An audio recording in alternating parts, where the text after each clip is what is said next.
Hello everyone. I wanted to show you a Kriegsspiel table, a map in pieces if you will, and talk to you about what Kriegsspiel actually is.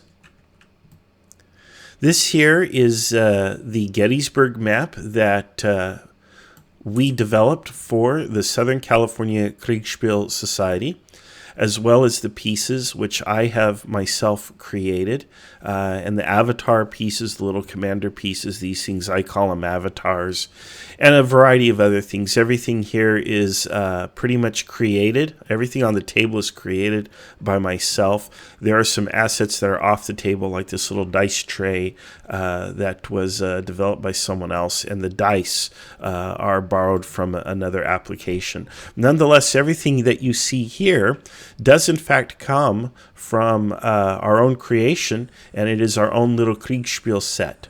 And there's a lot of fascination with Kriegsspiel. How the heck does Kriegsspiel work? What is it about? And so on. And I wanted to make this video to kind of tell you a little bit about it. Kriegsspiel is German for war game, and despite the name war game, it's actually not a game at all. It's more of a training exercise, just as soldiers have to practice their drill in the field, you know, how to maneuver, how to reload, how to handle their musket, and so on. All of that, that's called drill. Officers also had to train, and they had to practice how they would command troops in the field, what they would do when confronted with certain situations, and so on.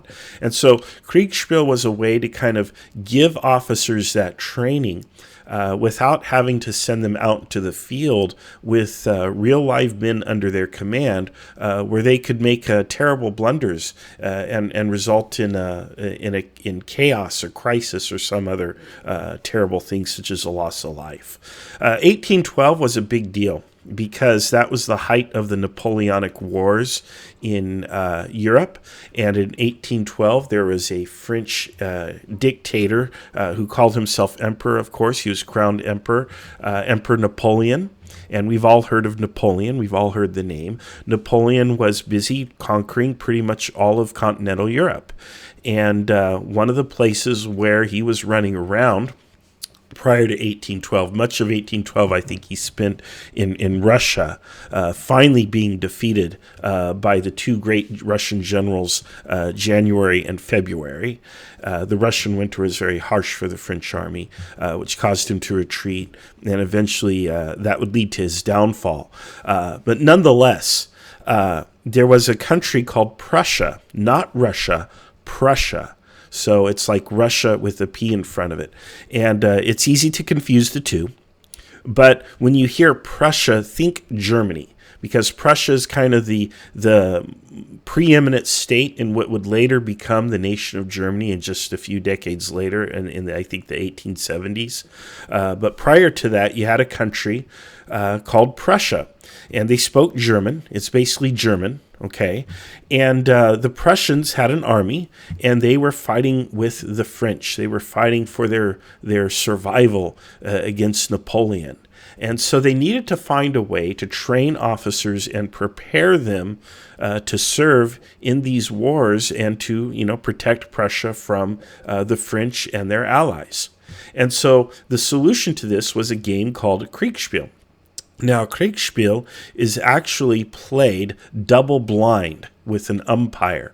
What that means is what you see here is one table with one map. But in reality, Kriegsspiel is played on three maps. You have the umpire map where all the pieces are displayed. Here you see we have some blue pieces. That's the Union force, because this is an American Civil War scenario. We would also call it the blue force. And then we have the red force, which is the Confederate pieces over here. Okay, you can see those. All right, and we have these two forces opposing each other. Now, on the umpire table, everything is displayed. But in another room where the red table is, the only thing those players can see are their own pieces. They can't see these blue pieces or what these blue troops are doing. And likewise, or I should say vice versa, on the blue table, You've got your pieces here, and they can't see what the red force is doing. Now, when the two forces come close enough to each other that they would be able to see each other in real life, when their positions on the map correspond to, hey, I'm over here, and I can see you clear over here. So now they spot each other, and an umpire will place the opposite piece on the opposite table. So I would go to the red table and put the blue block down so that the red players now know they've spotted this unit here. And on the blue table, I would put a gray block down, and they would now know they've spotted this unit here. And that's more or less how it would go. And then the two forces would come closer and closer. They would eventually come into contact, and then they would fight. And they had range tables and casualty tables. They actually worked out all the stats. You know, they said if this line of so many guys were to shoot at this line of so many guys at this particular range, it would result in so many casualties on average. They did build in some variation, so they would roll dice. And they actually had special dice and special combat results tables. And that would tell you that based on the outcome of a die roll, you would apply this many losses to one unit or the other. And they would do that. And it proved to be a very valuable training exercise. But one of the problems with it is that it wasn't any fun. It was like drill, as I said. It was actually terribly boring, and the cadets kind of, hated it. It took a really, really long time to run a Kriegsspiel scenario. It would take days even, and the students would be packed into a room, and the room would be hot and cold because this is 1812, and it's the time before central air and heating, and they had to sit there in their woolen uniforms, scratching themselves and wondering, okay, what's going to happen next? What fresh hell has the professor devised for us today? And so they didn't quite enjoy it. In fact, the game, while it was valuable, was more or less recognized as being virtually unplayable. And so over the next 100 years or so, the game was actually simplified and modified multiple times to make it playable, because it took a long time to roll a dice for every time one unit fired at another unit. I mean, you think of a battle, right? Think about how many times one group of men shoots at another group of men and vice versa. Well, you have to roll a die for every time that happens, and that's frankly kind of ridiculous. So it takes a crazy long time, and if you're trying to train people and get them out the door so they can actually go into the field and command units, this system isn't entirely practical. So they figured out ways to streamline it. Now, in the Southern California Kriegsspiel Society, we have figured out our own way, our own system of streamlining the combats. And I will talk about that later in a subsequent video. But we are able to make our games move pretty quickly, more or less in real time in many cases, which is kind of fun. And it does put the pressure on the players to make the correct decisions, which is really the focus of the game. One of the things is a lot of war gamers, they want to play Kriegsspiel as a war game. They want to play it as a game, and they want to match wits with the people on the other side, and they want to kick them across the battlefield and emerge victorious like they've won a big battle. That's not really the purpose of Kriegsspiel. Kriegsspiel is sort of an exercise where a professor puts multiple problems to you, the player, and you have to solve them. And based on how you solve them, tells them who is fit for command and who might not quite be ready. It's also a test of character. What do you do, for example, when you're in a no-win situation, where no matter what you do, you're going to lose? How do you respond? Do you hold your ground at all costs like you might have been ordered to do, or do you retreat because you don't want to be humiliated or worse, killed or captured by the enemy? What do you do in these situations?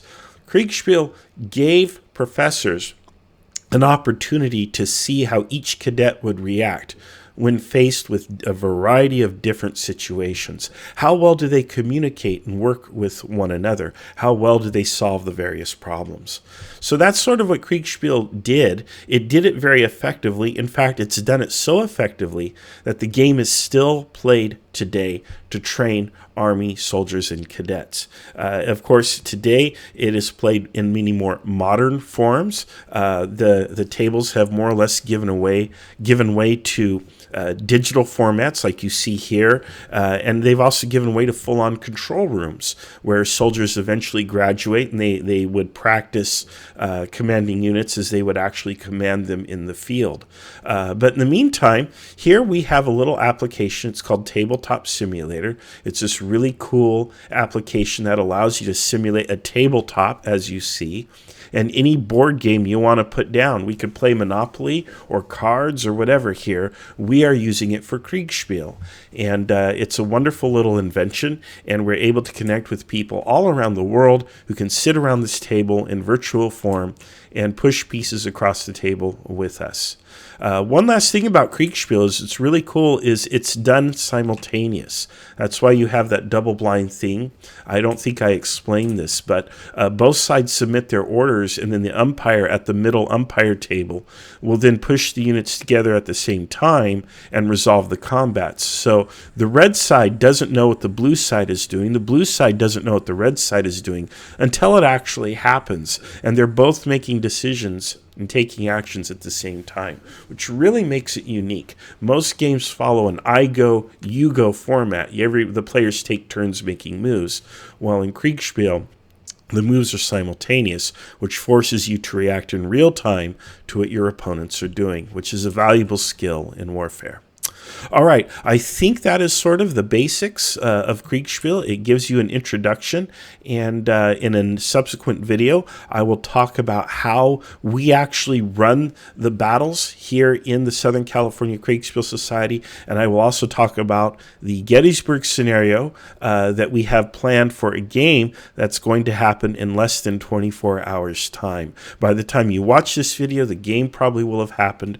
Our goal is to record or live stream the game so that you can actually come back and see the whole game from beginning to end. I don't know if we'll be able to successfully pull that off. It's quite a technical accomplishment, but we're going to give it a try. In the meantime, here is an introductory video on Kriegsspiel. I hope it's answered your questions, and if it hasn't, go ahead and join our group. We have at this time in 2020, November of 2020, we have a group on Facebook called the SoCal Kriegsspiel Society, and you can go and join that Facebook group if you can search it on your social media, and we'll answer all your questions there. All right, folks, thanks for watching, and I'll be producing more shortly. Thanks. Bye-bye.